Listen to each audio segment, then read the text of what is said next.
नमस्कार, एक और नए वीडियो के साथ। आज की इस वीडियो में मैं आपको बताने वाला हूँ जो कहानी है कर्मनाशा की हार, इससे संबंधित प्रश्न जो एग्जाम में सबसे ज़्यादा आता है। मोस्ट इम्पोर्टेंट प्रश्न है जो मैं आपको बताने वाला हूँ, और उसका उत्तर आप किस प्रकार से लिखोगे वो भी मैं आपको इसमें बताने वाला हूँ। मतलब प्रश्न के साथ साथ मैं आपको उत्तर भी लिखना भी सिखाने वाला हूँ। वीडियो के साथ जरूर से बने रहिए, क्योंकि ये जो है 5 या 10 नंबर का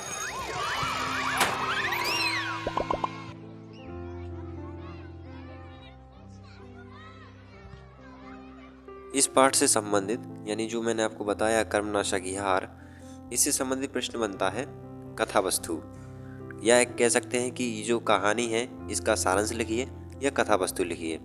तो उसका आंसर हम किस प्रकार से लिखेंगे, उत्तर कैसे लिखेंगे, वो मैं आपको बताने वाला हूँ। ठीक है, तो पहले हम हेडिंग डालेंगे। जो हेडिंग डलेगी भैरव पांडे एवं उनका भाई कुलदीप, दोनों के बारे में तो हमें जानकारी देना है। तो सबसे पहले हम यहाँ पर लिखेंगे कर्मनाशा नदी के किनारे नई डीह नामक एक गांव है, जिसमें पैरों से अपाहिज भैरव पांडे नामक एक पंडित रहता है।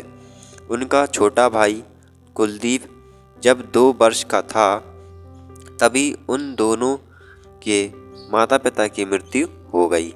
भैरव पांडे ने ही छोटे भाई कुलदीप का पालन पोषण अपने पुत्र की तरह किया।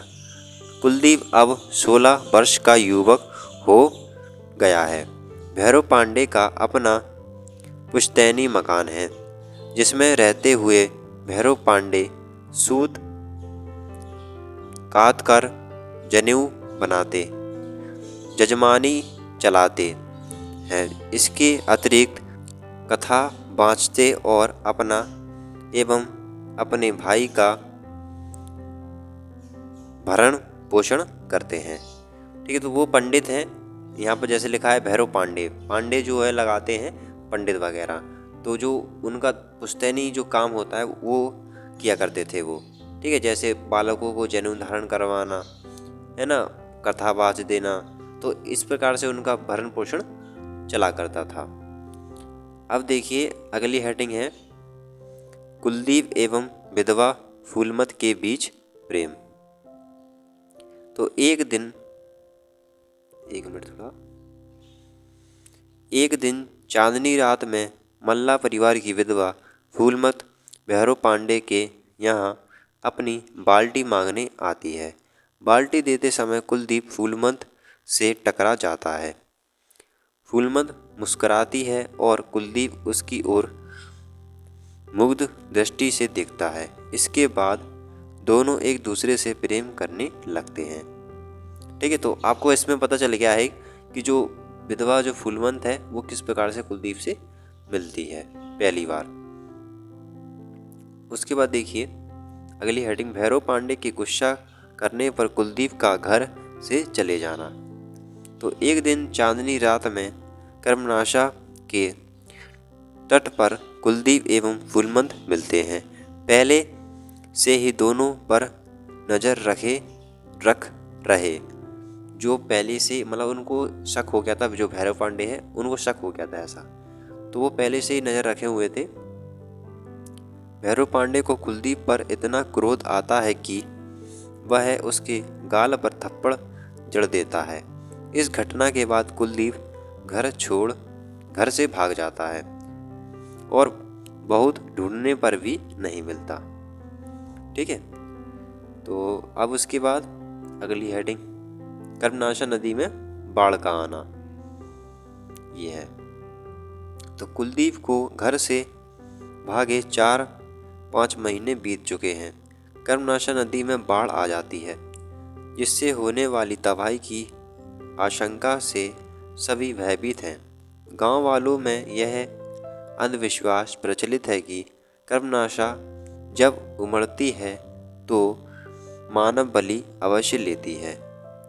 फूलमत द्वारा बच्चे को जन्म देने की खबर गांव में फैल जाती है और गांव वाले कर्मनाशा की बाढ़ का कारण फूलमत को ही समझने लगते हैं। उसके बच्चे को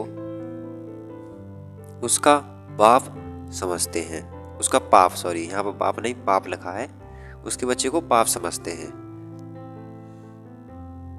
उनकी धारणा है कि फूलमत की बलि पाकर कर्मनाशा शांत हो जाएगी। मतलब कि जो बाढ़ आई हुई है, जो कर्मनाशा नामक नदी है उसमें बाढ़ आई हुई है, उसका कारण उसके बच्चे को बताया जाता है फूलमत के।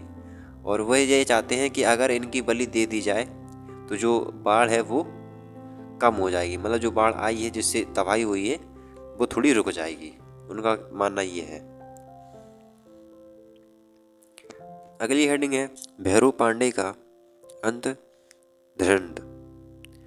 तो जब यह सूचना भैरव पांडे को मिलती है तो पहले वे सोचते हैं कि चलो अच्छा ही है। ठीक है, एक तो उनको लगता है कि चलो ठीक है, मतलब इन लोगों ने जैसा किया वैसा भोगो। ठीक है, उसके बाद देखिए परिवार के लिए कलंक बनने वाली अपने आप ही रास्ते से हट जाएगी। ठीक है, जिस कारण ये हुआ था मतलब उसके हिसाब से ये गलत है भैरव पांडे की दृष्टि से। ठीक है, तो एक प्रकार से उसने कहा चलो ठीक है, जैसा हो रहा है ठीक हो रहा है। आगे देखिए, लेकिन फिर उन्हें यह व्यवहार क्रूर यहाँ लिखा है अमानवीय लगने लगता है और उनके मन में भावनाओं का संघर्ष होने लगता है। अंततः वे सत्य एवं मानवीय भावनाओं की विजय होती है और वे फूलमत एवं उसके बच्चे को बचाने चल पड़ते हैं। अगली हेडिंग है भैरव पांडे का अड़ीक एवं निर्भीक व्यक्तित्व। तो कर्मनाशा नदी के तट पर गांव वासियों से घिरी फूलमत के पास पहुंचकर भैरव पांडे निर्भीक स्वर में कहते हैं कि उसने कोई पाप नहीं किया है। वह उनके छोटे भाई की पत्नी है, उनकी बहू है और उसका बच्चा उसके छोटे भाई का बच्चा है। मुखिया इसे भी पाप कहकर इसका दंड भोगने की बात करता है। तब भैरव पांडे कठोर स्वर में कहता है कि यदि वे एक एक के पापों को गिनाने लगें तो वहां खड़े सभी लोगों को कर्मनाशा की धारा में जाना पड़ेगा। सहमे हुए स्तब्ध गांववासी भैरव पांडे के चट्टान की तरह अड़िग व्यक्तित्व को देखते रह जाते हैं। कर्मनाशा की लहरें इस सूखी जड़ से टकराकर पछाड़ खा रही थी, पराजित हो रही थी। कर्मनाशा की हार वस्तुत रूढ़ियों की हार है। ठीक है, तो ये हमारा जो है इस पार्ट का जो प्रश्न है वो कंप्लीट होता है। अगर इस प्रकार से प्रश्न आता है तो आप इस प्रकार से लिखेंगे जो मैंने आपको तरीका बताया है। ठीक है, तो वीडियो अच्छी लगे तो लाइक कर देना और साथ ही चैनल को सब्सक्राइब कर देना। मिलते हैं ऐसे अगली वीडियो में।